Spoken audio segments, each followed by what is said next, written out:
আমরাও জানতে পেরেছি। পুরোপুরি খবর এখনো আমরা অবহিত নই। আমরা ইতিমধ্যে আমাদের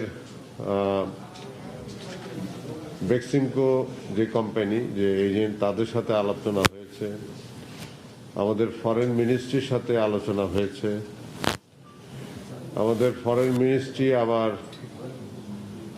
ভারতে যে আমাদের মিশন আছে তাদের সাথে আলোচনা হয়েছে, এবং আমাদের মিশন তাদের ফরেন মিনিস্ট্রির সাথেও, ভারতের ফরেন মিনিস্ট্রির সাথেও আলোচনা করেছে। এবং ওনারা আশ্বস্ত করেছেন আমাদের সাথে যে চুক্তি হয়েছে সেই চুক্তিটি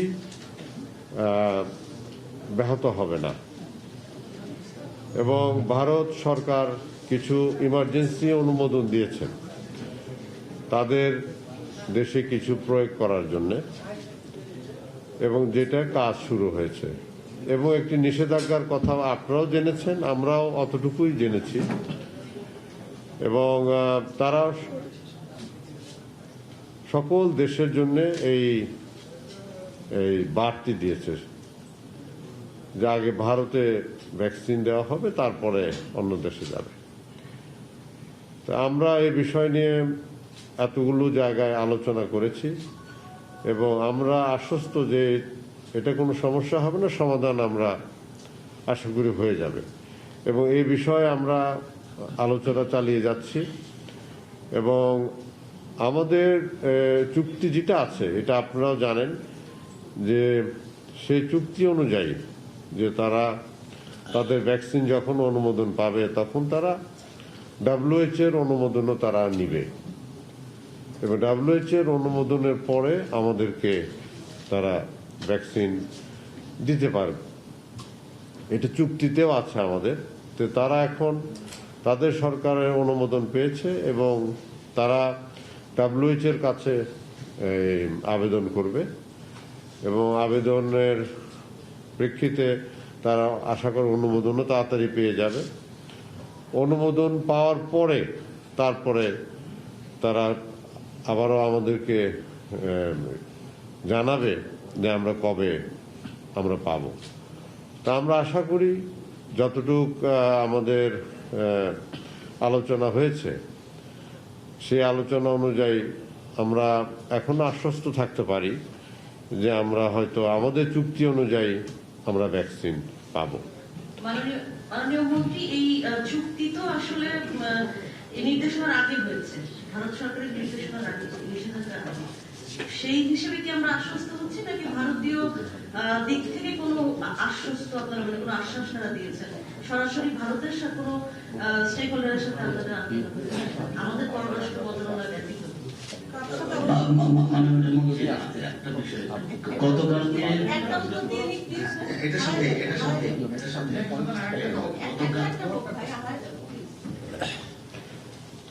আমরা আমাদের দুইটি বিষয় নিয়ে আপনি প্রশ্ন করেছেন, দুইটি সঠিক আছে। আমাদের চুক্তিও তো একটা আন্তর্জাতিক চুক্তি, সেই চুক্তিকে অনার করা একটা বাধ্যবাধকতা রয়েছে। তা আমরা সেটার উপর আস্থা রাখি। প্লাস এটাও হয়েছে যে আমরা সকাল থেকেই আমাদের পক্ষে যতটুকু সম্ভব হয়েছে আমরা আলোচনা করেছি। সেটা আপনাকে আগেই আমরা বললাম যে আমাদের ফরেন মিনিস্ট্রির সাথে আলোচনা হয়েছে, ফরেন মিনিস্ট্রি আমাদের ইন্ডিয়ান ফরেন মিনিস্ট্রির সাথে কথা বলেছে, আমাদের বেক্সিমকোর সাথে আলোচনা হয়েছে, এবং আমাদের দেশে যে ভারতের অ্যাম্বাসেডার আছে তার সাথেও আলোচনা ইতিমধ্যে করেছে। এবং সব বিষয়ে আমরা আশাবাদী যে ওনারা কেউ নেগেটিভলি বলেনি। তারা আমাদেরকে বলেছে যে না, আপনারা আশাহত হয়েন না, আশাবাদী। যেহেতু ভারতের সাথে আমাদের একটা বন্ধুত্ব সুলভ সম্পর্ক আছে, দীর্ঘদিনের সম্পর্ক, সেই হিসাবে বাংলাদেশের চুক্তি অনুযায়ী আপনারা আপনাদেরটা পাবেন, এতটুকু আমরা আমাদেরকে আশ্বস্ত করেছে। আমরা তো পুরোটাই প্রত্যাশার ভিত্তিতে বলছেন, যদি ভারত শেষ পর্যন্ত আমাদের ভ্যাকসিনটা না দেয়, বাংলাদেশের কাছে প্ল্যান বি বা অল্টারনেটিভ প্ল্যান কি আছে, বা আপনাদের আদৌ এই ধরনের কিছু আছে কিনা? যদি তারা না দেয় যা বলছেন সব প্রত্যাশার কথা, যদি প্রত্যাশাটা মাফিক তারা কাজ না করে। আমাদের তো কন্ট্রাক্ট আছে, খালি প্রত্যাশা নয়, we have signed A contract. সেই কন্ট্রাক্টের ভিত্তিতে আমরা কিন্তু কথা বলি। এখন যেহেতু একটা সমস্যা অ্যারাইজ করেছে, যে সমস্যাটা আমাদের পক্ষ থেকে অ্যারাইজ হয় নাই, সমস্যার সৃষ্টি হয়েছে, যেখান থেকে আমরা আনবো সেখানে একটা সমস্যার কথা আসছে। বাট আমরা যে আলোচনা যতটুকু পেয়েছি সেই অনুযায়ী আপনাদেরকে আমরা জানিয়েছি, আপনাদেরকে আশ্বস্ত করতে চাচ্ছি। এর বেশি তো এই মুহূর্তে জানি না। কাজেই যখন আবারও কোনো ডেভেলপমেন্ট হবে তখন আপনাদেরকে আমরা জানাবো। এবং সবসময় যখনই যে প্রোগ্রেস, যখনই যে কাজগুলো আমরা করেছি ভ্যাকসিন বিষয় নিয়ে, আপনাদেরকে আমরা সবসময় অবহিত করে আসছি। আগামীতেও আমরা যখনই যে ডেভেলপমেন্ট হবে এই বিষয়ে আমরা আপনাদেরকে জানাবো। মাননীয় মন্ত্রী, একটি বিষয় যে অর্থটি দেওয়ার কথা ছিল বাংলাদেশের আচ্ছা, পক্ষ আপনি কি থেকে, জানি বলতে চাইলেন নাকি? জি। বাংলাদেশের পক্ষ থেকে যে টাকাটি দেওয়ার কথা ছিল আপনি দুদিন আগে জানিয়েছিলেন, সেটি কি অলরেডি দেওয়া হয়েছে কিনা বা সেই প্রক্রিয়া কোন অবস্থায় আছে? যে সেটা একদম ফাইনাল স্টেজে আছে। সেটা আমরা সরকারি যে সমস্ত প্রসেস আছে, যে সমস্ত পদক্ষেপগুলো আছে, ওগুলো সব সমাধান হয়ে গেছে। এগুলো তো বিভিন্ন মন্ত্রণালয়ের সাথে জড়িত আছে, ব্যাংকের সাথে জড়িত আছে। তো এগুলো সব অনুমোদন হয়ে গেছে। আমরা আশা করতেছি আজকে বা কালকের মধ্যে এটা তাদের কাছে পৌঁছে যাবে। তাদের ব্যাংক গ্যারান্টিও আমরা পেয়ে গেছি। কাজে এই বিষয়টা না, সে আমাদের এটা তো আমাদের ইন্টারনাল বিষয়। এখানে কিছু কিছু ক্লিয়ারিফিকেশন দরকার হয়, সেই ক্লিয়ারিফিকেশন উভয় পক্ষেরই করে দেওয়া হয়েছে। জি, আমাদের যে কন্ট্রাক্ট হয়েছে, যে চুক্তি আমরা করেছি, তার চুক্তি অনুযায়ী পাঠাতে হবে। সেটা হলো অর্ধেক টাকা আর কি, যা চুক্তি অনুযায়ী। 120 মিলিয়ন সেটা যদি আমরা ডলার অনুযায়ী বলি 120 মিলিয়ন। দুটো বিষয় জানতে চাচ্ছি। সেটা হচ্ছে যে আন্তর্জাতিক গণমাধ্যম বলছে যে আগামী 3 মাসের মধ্যে ভারতের ভ্যাকসিন পাওয়ার সম্ভাবনা নেই। এক, দ্বিতীয় হচ্ছে যে সেরামের সাথে আমি যোগাযোগ করেছিলাম, যিনি সন্দীপ মূল্যে যিনি এসেছিলেন, তার সাথে কথা বলেছি। তিনি বলেছেন যে এটা নিয়ে আমরা কাজ করছি, বাট এখন আমরা স্পেসিফিক বলতে পারছি না কবে বাংলাদেশ পাবে। এই আপনার মেসেজটা আপনি কি আপনি বলেছেন জানুয়ারিতে? আমরাও এই একই কথাই বলছি তো, যে আমরা যোগাযোগে আছি এবং আমাদেরকে আশ্বস্ত করেছে। এবং যখন যে ডেভেলপমেন্ট হবে এই বিষয়টি আপনাদেরকে আমরা জানাবো। যতটুকু হাতে আমাদের নিউজ ছিল অতটুকু আপনাদেরকে আমরা জানিয়েছি।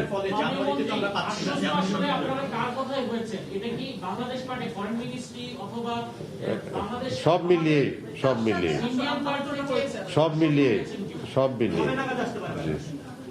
জি, না সেই কথা তো আর এখনই বলতে পারবো না, কারণ এখন আমরা একটা নতুন একটা সমস্যার সামনে আসলো। এটা তার গতকালও ছিল না। এখন আমরা এটা নিয়ে কাজ করছি। কাজ করে যখনই যে ডেভেলপমেন্টটা আসবে সেটা আমরা জানিয়ে দেবো আপনাদেরকে। অক্সফোর্ডের ভ্যাকসিনটা আমাদের স্বাস্থ্য অধিদপ্তর কবে দিবে? কোনটা এটা? অক্সফোর্ড কোনটা? না, এটা কোনটা? অক্সফোর্ড কোনটা? এইটা অ্যাস্ট্রাজেনেকা। জি, এটা ডিজি ড্রাগ আছেন, ওনাদের কাছে সমস্ত কাগজপত্র যা যা লাগে একটা অনুমোদনের জন্য, সেই কাগজপত্রগুলো ওনার কাছে জমা দিচ্ছে। কিছু প্রায় দিয়েছে, আর দু একটা কিছু কাগজ বাকি আছে। ওনাদের অনুযায়ী ইমার্জেন্সি অ্যাপ্রুভাল ওনারা দিয়ে দিবে। যখনই এটা আসার সময় হবে তখন ইমার্জেন্সি অ্যাপ্রুভাল দিয়ে দিবে, সেই নির্দেশনা ওনাদেরকে দেওয়া আছে। কাজে এটা কোনো সমস্যা এখানে নয়। মাননীয় মন্ত্রী, এই ডিসেম্বর জানুয়ারির শেষ অথবা ফেব্রুয়ারির শুরুতে আগে যে কথাটা ছিল আমরা ভ্যাকসিনটা পাবো, এই বিদ্যমান পরিস্থিতিতে কি এটা তাহলে একটু বিলম্বিত হতে পারে? এই ধরনের কথা কি বলা যায়? এই বিষয়টি এখন আমি আপনাদেরকে বলতে পারবো না। আমাদেরকে একটু সময় দেন। আমরা আজকেই তো জানলাম, আমরা 2-4 দিন সময় নিলে পরে আলোচনার মাধ্যমে যে সঠিক তথ্য যেটা আমরা পাবো আপনাদেরকে জানিয়ে দেব। আমাদের অন্যান্য গুলো আপনারা তো সবসময় জানিয়েছি যে আমরা বিভিন্ন দেশের সাথে আলোচনা করেছি। সেই বিষয়গুলো তো হাতে আছে, সেগুলো হাতে আছে। যেমন চাইনিজ ভ্যাকসিন বা রাশিয়ান ভ্যাকসিন, এগুলো তো আমাদের হাতে আছে। ওগুলো এখন Trial-এর last বিভিন্ন trial। পর্যায়ে আছে, সেটা তো আর এত ব্যাখ্যা এখানে দিতে পারবো না, বাট বিভিন্ন পর্যায়ে আছে। কারণ অনেক তো তাদেরও ট্রায়াল শেষ হয় নাই, তাদেরও তো ট্রায়াল শেষ হইতে হবে। তো তাদের ট্রায়াল শেষ হয়ে গেলে পরে তখন আমরা we can go for a agreement. তাছাড়া তো আর আমরা ট্রায়াল শেষ না করে তার এগ্রিমেন্টে যেতে পারবো না। বলেছিলেন যে চীনের একটা প্রতিষ্ঠান আপনাদের সাথে আবার যোগাযোগ করছে বলে জি একটা কথা। জি সেই জি। নাম্বারও এটা গত 2 দিন আগে চীনের যে অ্যাম্বাসেডার আছেন উনি আমাদেরকে এই বিষয়ে জানিয়েছেন, এবং ওনার কাছে আমি কাগজপত্র চেয়েছি যে আপনাদের যে অন্য ভ্যাকসিনের কথা বলছেন সেই ভ্যাকসিনের কি পর্যায়ে আছে এই বিস্তারিত কাগজ আমাদের কাছে পাঠান, তারপরে আমরা চিন্তা ভাবনা করে অনুমোদন দেওয়ার চেষ্টা করব ট্রায়ালের। মানে ওনারা তো ট্রায়াল পর্যায়ে আছে, দু একটা দেশে ট্রায়াল করেছে, তারা বাংলাদেশে ট্রায়াল করতে চায়। তো ট্রায়াল করার পরে তো সময় নেয়, এই ট্রায়াল প্রসেস আপনি জানেন একটু দীর্ঘমেয়াদী, এবং তারপরে অবজারভেশনে থাকতে হয়, তারপরে ভ্যাকসিনটি তাদের দেশে অনুমোদন হয়, WHO অনুমোদন দেয় এবং আমাদের দেশে অনুমোদন দেয়। এই প্রক্রিয়াটা তো চলমান আছে, একটু সময় নেবে। মাননীয় ছোটবেলাটা জানা আছে যে ভারত আগে থেকে জানতো বাংলাদেশ ভ্যাকসিন কিনছে এবং চুক্তিও হয়েছে। জি।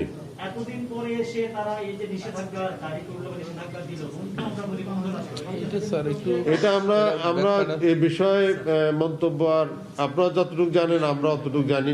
এটা তো শুধু নিষেধাজ্ঞা বাংলাদেশের জন্য নয়, ভারতের সাথে চুক্তি করেছে বিশ্বের অনেকগুলো দেশ, এটা সকলের জন্য এই কথাটি তারা বলেছে। বাট আমরা আমাদের সাথে যেটা আগেই বললাম যে এই আজকের মধ্যে যতটুকু কথা হয়েছে সেটা আপনারা এখনো আমি পজিটিভলি দেখছি জিনিসটাকে। জি, ওকে, থ্যাংক ইউ। গত 2 বছর পেঁয়াজ নিয়ে বাংলাদেশের সাথে সমস্যা হয়েছে ভারতে। জি। সেই ভারত পেঁয়াজ নিয়ে যে আচরণ করছে সেই জায়গাটায় আপনি কিভাবে আশ্বস্ত হচ্ছেন এই ঘটনার পরে, এই নিষেধাজ্ঞা দেওয়ার পর? আশ্বস্ত এই জন্য হচ্ছে যে আমাদের সাথে চুক্তি করেছে এবং আজকে যে আলোচনা হয়েছে বিভিন্ন পর্যায়ে তাতে আমরা নিরাশ হইনি, এই জন্য আমি আশ্বস্ত হচ্ছি। এবং এরপরে আবার যখন পরবর্তী পদক্ষেপ যখন আমরা পাবো বা জানতে পারবো তখন আপনাদেরকে জানাবো। বাট এই মুহূর্তে এইটুকুই বলছি যে আমরা নিরাশ হচ্ছি না, এবং আমাদেরকে ওনারা আশ্বস্ত করেছেন যে আমাদের যে ইন্টারন্যাশনাল কন্ট্রাক্ট আছে সেটা তারা অনার করবেন, এতটুকু আমরা পেয়েছি আর কি। ধন্যবাদ। আমরা বলি এটা দেশ আর একক প্রতিষ্ঠান, একটি দেশ একটি প্রতিষ্ঠানের উপর অতিমাত্রায় নির্ভরশীলতার খেসারত আমাদেরকে দিতে হবে। থ্যাংক ইউ, তাহলে বলে দিচ্ছি। ওকে, ধন্যবাদ স্যার আপনাদের স্যার সকলকে। একটা জিনিস একটু মেসেজ দিব স্যার, আপনি একটা ইন্ডিয়ান গভর্নমেন্ট হাই কমিশন থেকে একটা বলছে জি বলেন। জি জি জি। হ্যাঁ, একটু আমরা স্যারের পারমিশন নিয়ে একটি কথা বলি। আপনাদের জন্য আরেকটি সুসংবাদও আছে স্যার, আপনি অনুমতি দিলে আমি একটু বলছি স্যার। জি জি জি। হ্যাঁ, আমি যেটা বলছি না এটাই স্যার আমি বলছি যে আপনাদেরকে একটু আমি বলি একটি কথা। প্রথমত আমি বলবো যে হতাশ হওয়ার কিছু নেই। আমি যে এখন ফোনটা করলাম ইন্ডিয়ান ডেপুটি হাই কমিশনারের সাথে, তিনি আমাকে জানিয়েছেন যে আমরা যে চুক্তি করেছি, আপনারা জানেন এটার ফিনান্সিয়াল যে কতগুলো জায়গায় আপনারা জানেন যে ট্রানজেকশন, কিভাবে টাকাটা যাবে, কিভাবে ব্যাংক গ্যারান্টি দিবে, ব্যাংক গ্যারান্টির বিপরীতে আমরা কত টাকা দিব। যেহেতু এই কাজটি হয়েছে G2G, সরকার টু সরকার, এর সাথে এই যে নিষেধাজ্ঞার কথা বলা হয়েছে, এই নিষেধাজ্ঞার কথা ভারত সরকার বলেছে শুধুমাত্র কমার্শিয়াল কোন তাদের যে অ্যাক্টিভিটিস, কমার্শিয়াল অ্যাক্টিভিটিসের উপরে নিষেধাজ্ঞা হয়েছে, আমাদের গুলাতে না, কারণ এটা সরকার টু সরকার। আরেকটি জিনিস আমি বলি, ক্লিয়ার হয়ে যাবেন আপনারা, আমার কাছ থেকে একটু দয়া করে শুনবেন। আরেকটি আপনারা জানেন যে কয়েকদিন আগে মাননীয় প্রধানমন্ত্রী এবং ভারতের প্রধানমন্ত্রী নরেন্দ্র মোদী, মাননীয় প্রধানমন্ত্রী ভারত, তিনি নিজে উল্লেখ করেছেন এই আমরা যত ভ্যাকসিনের কথা বলেছি 3 কোটির কথা কিন্তু উনিও বলেছেন, মানে গভর্নমেন্ট জানে। আরেকটি পয়েন্ট, যখন আমরা এগ্রিমেন্ট করি ইন্ডিয়ান হাই কমিশনার নিজে এখানে উপস্থিত ছিলেন, কাজেই আমাদের বিষয়টা হচ্ছে G2G, আর যেটার উপরে নিষেধাজ্ঞা কালকে দিয়েছে ভারত সরকার, এটা হলো তাদের ইন্টারনাল কমার্শিয়াল অ্যাক্টিভিটিস হবে না, এইটা বলেছে। কাজে এটা ক্লিয়ার করেছে এখন হাই কমিশন থেকে। আরেকটি বিষয় আমি বলি, আপনাদেরকে শেষ করে দিতে চাচ্ছি, এটি হলো যে এতদিন যাবৎ সিরাম ইনস্টিটিউট অফ ইন্ডিয়া নিজের দেশের সরকারের কোনো অনুমোদন পায়নি, গতকালকেই তারা পেয়েছে। এখন তারা আবেদন করবে, কার কাছে করবে? WHO-র কাছে। WHO-র কাছে আবেদন করলে 3 সপ্তাহের মধ্যে পাবে। যদি 3 সপ্তাহের মধ্যে WHO-র অনুমোদন তারা নিয়ে আসতে পারে, তাহলে আমাদের সময় বলা ছিল ফেব্রুয়ারিতে পাবো, তো 3 সপ্তাহ, এখন তো ফেব্রুয়ারি মাস আসতে আমাদের 3-4 সপ্তাহ আছেই বাকি। কাজে ডিলে হওয়ার কোনো অবকাশ নাই। এটা আমাদের ফর্মালিটিজ অনুযায়ী যা যা করা দরকার, যেটা আপনারা বলেছেন আশঙ্কা করার মতো, একেবারে আমরা দুশ্চিন্তাগ্রস্ত হওয়ার মতো এখনো তেমন কিছু আমাদের হয়নি বলে আমি মনে করছি, স্যারও মনে করছেন। আর আদার ফর্মালিটিস যেটুকুর কথা আপনারা বলেছিলেন, যেমন টাকাটা কবে যাবে, এই যে স্যার যেটা বলেছেন এইটাই আমরা আজকেই সমস্ত ফর্মালিটিস শেষ করেছি। যাদের কাছ থেকে ব্যাংক গ্যারান্টি পেয়েছি তাদেরকে আমরা পেমেন্টটা দিব, এবং এটা আজকে ইনশাল্লাহ হয়ে যাবে আশা করছি। আজকে আমরা অনুমোদন অলরেডি স্যার করে দিয়েছেন, এটি হয়ে যাচ্ছে। কাজে আর DGD এর একটা পারমিশন লাগে, যে কোনো ওষুধ বিদেশ থেকে আমদানি করতে গেলে, বিক্রি করতে গেলে, স্টক করতে গেলে, মানুষের বডিতে প্রয়োগ করতে গেলে প্রত্যেকটার আগে একটা করে পারমিশন নিতে হয় DG ড্রাগ অ্যাডমিনিস্ট্রেশনের কাছ থেকে। এইটিরও একটি আমরা আজকে অনুমোদন দিয়েছি, এবং এইটি আজকে দুপুরের মধ্যে একটা চিঠি আসবে তাদের কাছ থেকে, তারা আজকে চিঠিটা পাওয়ার সাথে সাথে আজকে দুপুরের মধ্যে অনুমোদন দিয়ে দেওয়া হবে। এর মানে হলো, মুদ্রা কথাটা হলো, শেষ কথাটা হলো, যে ধরনের নিউজটা টেলিভিশন স্ক্রলে হয়েছে, এটি আমাদের চুক্তিকে এখন পর্যন্ত সোফার আই নো আমাদেরটাকে কোনো ব্যাঘাত করবে না। ধন্যবাদ সবাইকে। যদি আপনারা দয়া করে এটা বলবেন, আমরা এই যে এখন পর্যন্ত তাই বলা হয়েছে স্যারের কথা। ধন্যবাদ আপনাদেরকে।